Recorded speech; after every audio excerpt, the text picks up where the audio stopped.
Hello students, this is first lecture on topic AC circuits. In this chapter, we are about to discuss AC EMF and AC current, relation between AC EMF and AC current in different type of circuits. That is circuit with resistor, circuit with inductor, circuit with capacitor, and then circuit with the combination of these three, right? तो थोड़ा कुछ definitions में पहले revise कर लेता हूँ फिर continue करते हैं.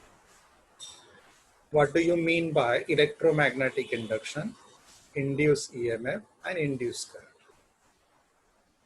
See, whenever there is a change in magnetic flux linked with the coil or electric circuit, EMF is induced in the coil and induced current flows. This phenomenon of electricity due to magnetism is called as electromagnetic induction. Now, what is the energy induced or EMF induced in the coil due to change in magnetic flux linked with it is called as induced EMF, induced AC EMF. Because of that, what electric current flows through the coil or electric circuit because of change in magnetic flux linked with the coil is called as induced current. फिर हम लोगों ने last lecture में laws of electromagnetic induction भी पढ़ा था. 3 laws थे. पहला लॉ था cause of induce EMF. Cause of induce EMF क्या है? Whenever there is a change in magnetic flux associated with the close circuit, EMF is induced in the close circuit, right? It is analogous to Newton's first law of motion. Unless there is no external unbalanced force acting on the body remains either in a state of rest or in a state of constant velocity in a straight line. Second law, what is the magnitude of EMF induced in the coil or circuit is directly proportional to time, rate of change of magnetic flux linked with the coil. ये था analogous to Newton's second law of motion. That is, a rate of change of linear momentum of the body with time is directly proportional to the applied force. तीसरा है Lenz law.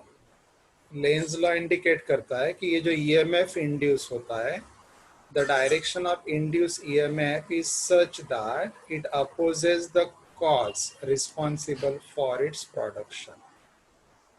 So what is the EMF induced, and hence the induced current flows through the circuit? It opposes the change in magnetic flux linked with the coil, because change in magnetic flux linked with the coil is the cause for its production. उसी को oppose करेगा. तो ये minus sign आ जाता है. Minus sign clearly indicate जो EMF induce होता है ये मैग्नेटिक फ्लक्स के चेंज को अपोज करता है, क्योंकि मैग्नेटिक फ्लक्स का चेंज होना ही उसके प्रोडक्शन का कॉज है. नाउ ये भी हम लोगों ने EMI चैप्टर में पढ़ा था. AC जनरेटर ये एक डिवाइस है.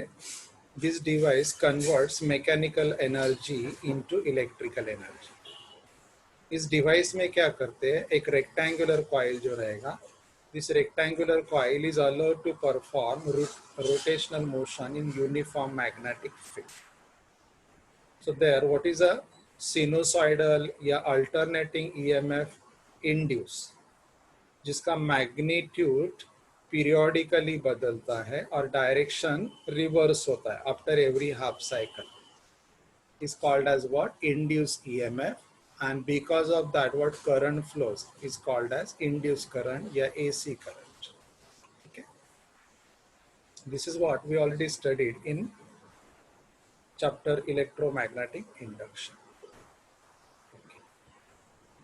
Now, in today's lecture, let us obtain the expression for AC EMF and AC current. They are already obtained. हम लोग खाली continue कर रहे हैं. Question क्या है देखो. Write the expression for AC EMF, AC current with the AC generator. Hence define amplitude, period, frequency of AC EMF.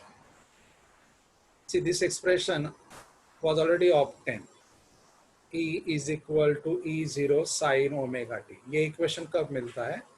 When a coil performs uniform rotational motion in uniform magnetic field. E equal to E0 sin omega t, where E0 is the maximum value of induced EMF. E0 is the maximum value of induced EMF. उसको amplitude EMF बोलते हैं या peak EMF बोलते हैं. इसका formula था N A B omega. N number of turns, A area of the turn, B magnetic field and omega angular frequency. Omega हो गया angular frequency express in radian per second. अगर वो coil resistive device है, मतलब coil as a inductor behave नहीं कर रहा है, एज अ कैपेसिटर बिहेव नहीं कर रहा है, then what is the current passing through that coil is I is equal to I0 sin of omega t plus alpha.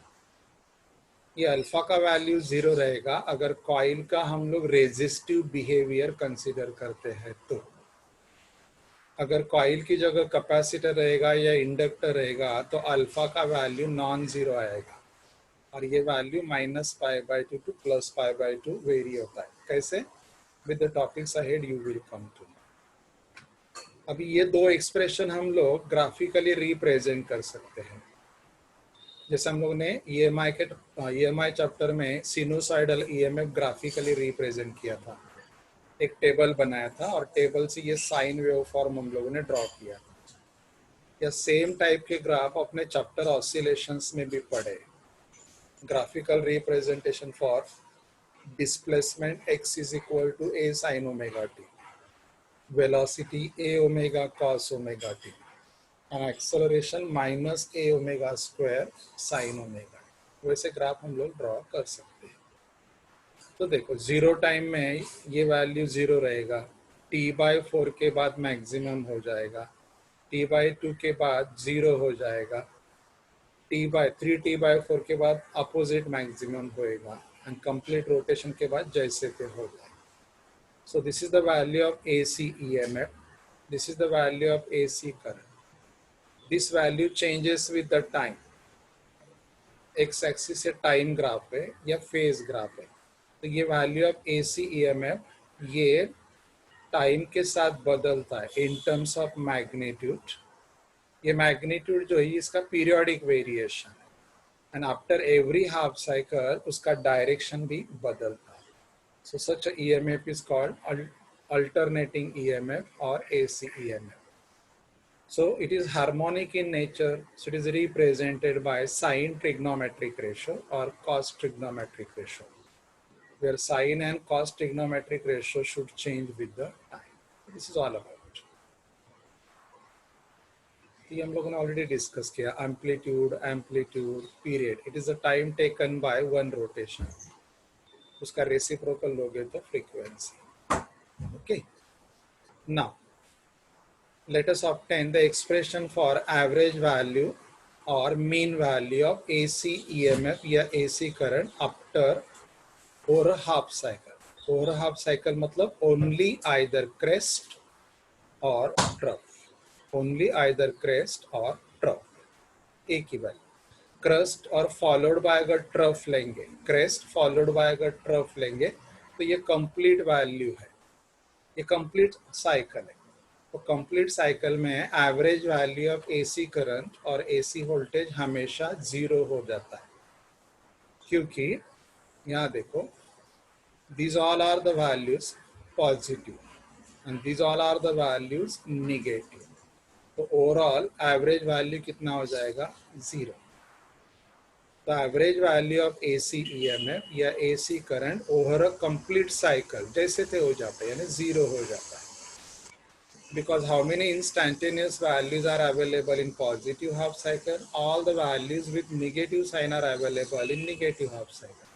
तो सबका मिला के एवरेज 0 हो जाता है. तो हम लोग फाइंड आउट करने जा रहे हैं average value for half cycle. ठीक है, लेट अस सी हाउ. इसको डिफाइन कर सकते हैं. The average value of alternating current is defined as average of all the instant values of current over the positive half cycle or negative half cycle. मतलब crest पे जितने भी points available है वो सभी इंस्टेंट है. क्रेस्ट पे जितने भी पॉइंट्स अवेलेबल है वो सब इंस्टेंट है, उनका एवरेज वैल्यू. या ट्रप पे जो भी वैल्यूज अवेलेबल है सब निगेटिव वैल्यूज है, उनका average. That is called as average value या mean value of ACEMF for half cycle. तो हम लोग फाइंड आउट करें.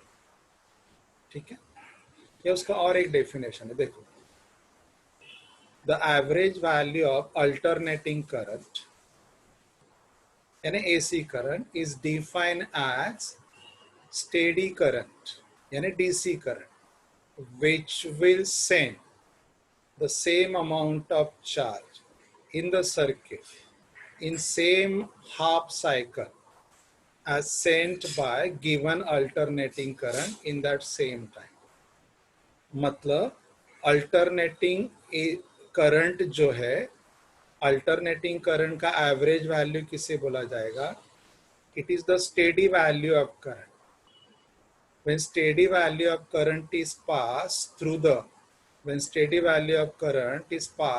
resistor for half the time period, what amount of charge it circulate? If same amount of charge, certain value of AC current circulate for half the time period, then that value is called as what? Average value या mean value of ACEMF. Steady value of DC current एक conductor में से पास करो for time half period, what amount of charge it circulate with the time, उतना ही charge, उतना ही time, उतना ही resistance ले लो. Now you pass the alternating current. certain or characteristic value of alternating current is there which does the same job done by a DC current. That is called as average value of AC current या AC EMF भी ले सकते हो. Quantity is called average value. हम लोग find out करते हैं abbreviation. ये देखो, this is the AC current. I is equal to I0 sin omega t. Let dq be the sample of charge circulated in time dt. तो I का formula क्या रहेगा? dq by dt. I is what? dq by dt. So let me write dq is equal to I dt. What is I here? Is I0 sin omega t. ये हो गया sample of charge circulated in time dt. Okay? हम लोग को अगर total charge find out करना है तो इस इक्वेशन को इंटीग्रेट करो for time 0 to half the period. So dq is equal to integration dq from 0 to t by 2. इसका इंटीग्रेशन दो. इसमें I0 कांस्टेंट है, मैंने बाहर ले लिया. Sine omega T into D T का इंटीग्रेशन, ये I0 बाहर है. साइन ओमेगा टी का इंटीग्रेशन है माइनस कॉस ओमेगा टी, बाद में ओमेगा टी का integration minus omega down 0 to t. अभी ये ओमेगा कांस्टेंट है, टेक इट आउटसाइड. फिर ये साइन ओमेगा टी जो है, कॉस ओमेगा टी जो है, ये टी सब्स्टिट्यूट करो यहाँ पे, तो हो जाएगा omega capital T by 2. Upper limit मैंने सब्स्टिट्यूट किया, फिर लोअर लिमिट सब्स्टिट्यूट करो. Right, okay. So Q is equal to minus I0 omega, ये हो गया कॉस ऑफ 2 पाई, ये हो गया कॉस ऑफ 2 पाई, क्योंकि ओमेगा इंटू टी इज 2 पाई, तो ये हो गया cos of pi minus 1. But cos of pi is minus 1, minus 1 ये हो गया माइनस 2, और ये माइनस साइन बाहर का कैंसिल हो गया या काउंटर एक्ट हो गया. ये मिला Q is equal to 2I0 upon omega. Substitute the value of omega. Omega होता है 2 पाई अपॉन कैपिटल टी, उल्टा यहाँ पे. तो ये मिला total charge circulated by the current for half cycle of AC. ये चार्ज हो गया. Now what is the average value of current? Average value of current is the charge upon time required to circulate this charge half the period. जैसे हम लोग average speed कैसे find out करते हैं, total distance covered upon total time required. How long we are about to circulate the charge, time period, sorry half the time period t/2. और कितना charge circulate करना चाहते हैं, q. ये हो गया q अपॉन t/2.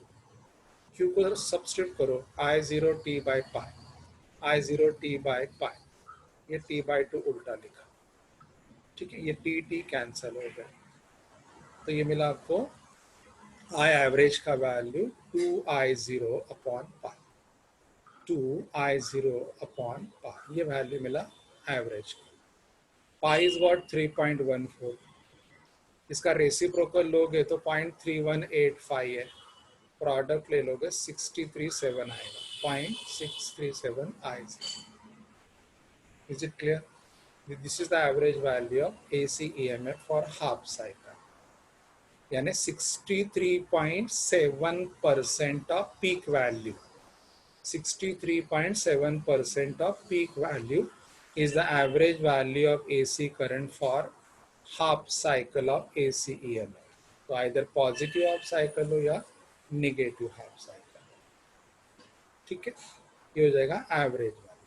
अब यहाँ देखो, अगर मैंने दोनों साइड का करंट EMF में कन्वर्ट किया तो मैं यहाँ कन्वर्ट करेगा E एवरेज अपॉन R, और यहाँ लिखेगा E0 अपॉन R, क्योंकि device through which current is allowed to pass, ये तो हम लोग चेंज नहीं कर रहे. तो यहाँ ले लेंगे हम लोग E एवरेज अपॉन R, यहाँ लेंगे E0 अपॉन R. तो R on both the side get cancel. तो फॉर्मूला मिलेगा E average is equal to 63.7% of E0, ऐसे मिलेगा.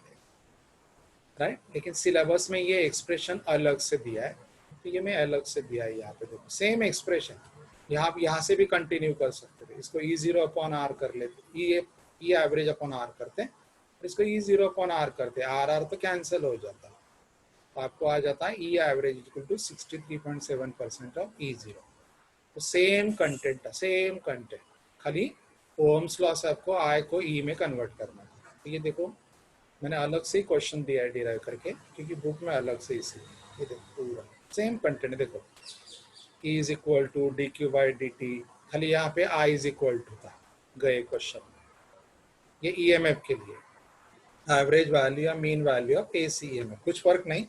EMF का इक्वेशन से स्टार्ट करो, चार्ज डिराइव करो, जैसे हम लोगों ने लास्ट एक्सप्रेशन में किया. ये सेम, ये देखो dq is equal to I dt. This is the sample of charge circulated for time dt. So total charge circulated for positive half cycle या negative half cycle, same, कुछ भी फर्क नहीं. ये देखो वैसे आएगा, वही फॉर्मूला है, खाली I0 की जगह E0 अपॉन R आ गया, बस इतना ही फर्क है. I0 की जगह E0 अपॉन R आ गया. ये देखो यहाँ पे, ये यहाँ पे देखो, या यहाँ लास्ट स्टेप में भी कर सकते थे डायरेक्टली. ये तो अगर दूसरा क्वेश्चन आएगा तो पहला क्वेश्चन ही प्रिपेयर करो और यहाँ पे चेंज कर दो. इसको बोलो E एवरेज अपॉन R, इसको बोलो E0 upon R, R cancel कर दो, तो ये दूसरा क्वेश्चन का आपका आंसर मिल जाएगा एज इट इज, कुछ फर्क नहीं. No marks will be deducted. ये देखो सही. तो ये आप जब नोट्स मिलेंगे आपके हाथ में पढ़ लो, सेम है, फर्क नहीं. I hope you understood the change I made. देखो वही चार्ज अपॉन टाइम, खाली मैंने I की जगह E अपॉन R सब्सटीट्यूट किया, चार्ज की जगह E अपॉन R. देखो ये I0 था, तो I0 की जगह क्या आ गया, E0 अपॉन R और T अपॉन R, कुछ फर्क नहीं, सेम है. ठीक है, okay. So let us prepare this expression. ये कोई दो इंपॉर्टेंट नोट है. I hope you understood the change. जब पढ़ोगे दोनों सेपरेट एक्सप्रेशन प्रैक्टिस करो.